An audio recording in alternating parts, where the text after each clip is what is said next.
Mogoče lahko poveš, kako je bilo včas cosplayati, kako si ti, ker se pravi, zdaj imamo drugačne načine, kako lahko pridobivamo material, kako se dejansko cosplay builda. Kako ste pa včasih recimo pridobivali ta cosplay? Ti si bil zraven. Vem, ampak ti si bil...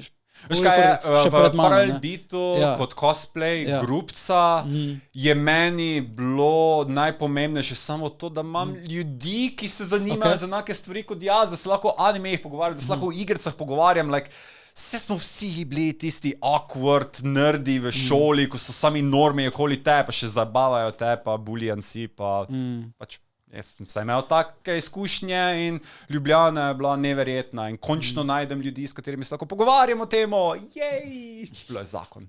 Pač v tem aspektu in cosplay je samo, da pač lahko reprezentaš svojo ljubezen do animeja in se nisem nikoli trudil, jaz sem vedno eBayal, jaz sem vedno imel tak, ali pa closet cosplay, jaz sem samo sem imel fajn. Cosplay shop še ni obstajal. Nič ni obstajalo. Ročno izdelani cosplay so sicer bili, ampak tudi materiali, ki so se uporabljali, so bili dosti drugačni. Pa mislim, da precej manj se je tudi delalo recimo dejanskih oklepov in izpen ali vorbel, ampak več je bilo recimo blaga, takšnih preprostih cosplayov. Meni je bilo vse eno, če me ljudje prepozna, kateri cosplay je, kaký material je, kak je to, ko se danes toliko vse fokusira vsak na vse te stvari.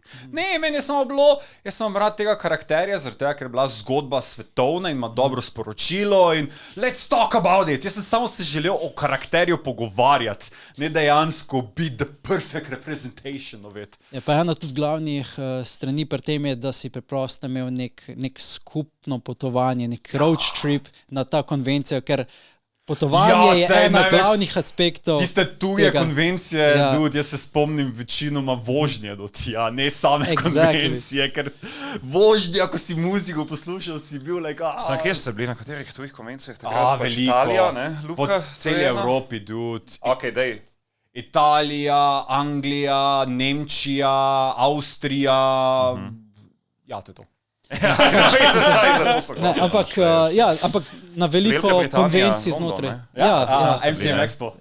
To smo še celo prezentacijo delali za novoletko. A ne, prvi MUFO. Pa prvi mate kafe, ko sem še jaz bil mate.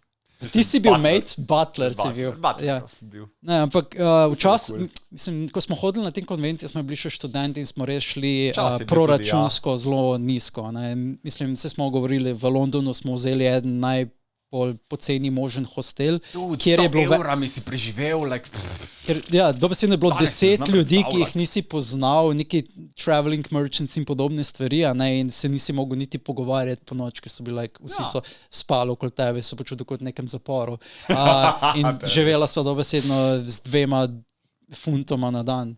Šla sva v nek Hofer varianta, šla po znižano hrano in to je to. To si preživel, dobesedno z 2 evrova. Pač v tistih časih je tu ni bilo pričakovanj nobenih. Saj jaz nisem imel nobenih pričakovanj za nobeno konvencijo. Pač šel si tja, videl si in si doživljal real time.